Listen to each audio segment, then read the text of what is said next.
আমি দেবাশিস পারাবানি আবারও চলে এসেছি সরাসরি আলুর ফিল্ডে। আজকে যে বিষয়টা নিয়ে আমি আলোচনা করব সেটা হচ্ছে যে ব্যাকটেরিয়াজনিত যে রোগ সেটা নিয়ে আলোচনা করব।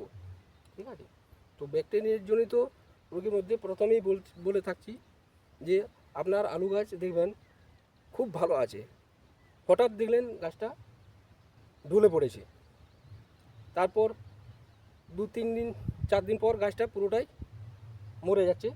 তো আপনি ওই গাছের যেটা কাণ্ডটা সেটা একটু কেটে নিয়ে পরিষ্কার কাচের জলের মধ্যে ডুবিয়ে দেবেন। দেখবেন একটু চিরে আর কি ডুবিয়ে দেবেন, দেখবেন ওই পরিষ্কার জলটা ঘোলা হয়ে যাচ্ছে। তাহলে তখনই বুঝতে হবে যে এটা ব্যাকটেরিয়াজনিত রোগ।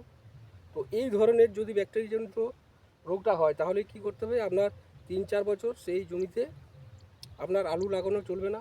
মোটামুটি সেই জমিটাতে তন্ডুল জাতীয় ফসল চাষ করতে হবে এবং আপনার যে মাটিটা আছে সেই মাটিটা আপনার শোধন করতে হবে, জৈব পদার্থ বেশি পরিমাণে দিতে হবে এবং আলু বীজটা আপনাকে ব্যাকটেরিয়া নাশক দিয়ে শোধন করতে হবে। এটা হলো আপনার ব্যাকটেরিয়াজনিত ঢলে পড়া। এরপর আসছি যেটা হচ্ছে ব্যাকটেরিয়াজনিত ধসা। এই ব্যাকটেরিয়াজনিত ধসা আপনি আলু গাছটা লক্ষ্য করবেন, কাণ্ড সংলগ্ন যেটা মাটিটা দেখবেন সেটার অংশটা কালো হয়ে গেছে। তারপর পুরো পাতাগুলো আপনার হলদা হয়ে যেতে আরম্ভ করছে, এই ব্যাকটেরিয়াজনিত ধসা। তো এই ব্যাকটেরিয়াজনিত ধসার জন্য আপনাকে এটাও করতে হবে কি না, আপনাকে ব্যাকটেরিয়াজনিত যে ধসাটার জন্য ব্যাকটেরিয়া নাশক দিয়ে শোধনটা করতে হবে। আর অতি অবশ্যই রোগাক্রান্ত যে বীজ আছে সেই বীজ আপনাকে ব্যবহার করা চলবে না।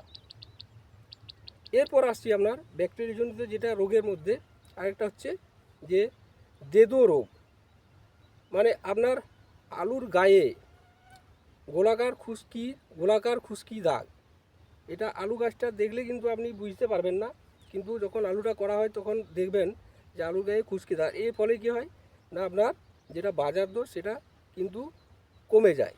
তো এই জন্য আপনাকে কী করতে হবে, এই আলুর যে দাগটা হয় সেটার জন্য আপনাকে বললাম প্রথমেই মাটিটা অম্ল হওয়ার জন্য এটা হয়ে থাকে। তো মাটিটা আপনাকে অতি অবশ্যই শোধন করতে হবে।